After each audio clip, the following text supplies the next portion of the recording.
Killymoon looked at installing a solar system to see how much benefit it would be to the club from specifically a financial point of view. But then on the other hand, there is the environmental sustainability element. We then started looking around various companies, and we contacted Solarfix and they came, did their survey. We were talked through all the necessities, such as things that are needed for building control, how to be able to sell back any access to the grid. They've installed a 16 kilowatt system on the roof of our clubhouse. They tailored the whole system to meet our needs. It didn't interfere with the day-to-day run for members and our guests. It was all quite an easy process.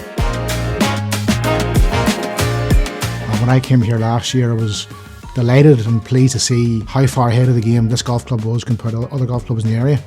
Not only have they had to install the solar panels, but we'd replaced our fairway mowers with a fleet of robotic mowers, which are charged by our solar panels.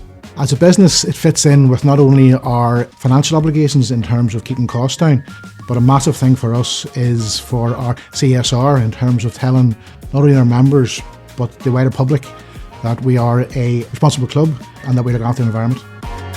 My advice to any company or club is if they have any questions to contact people in the industry who have done it themselves. They will explain to you that the process is not daunting, and from the initial tendering phase until the panel's gone on and us generating our own power is very painless.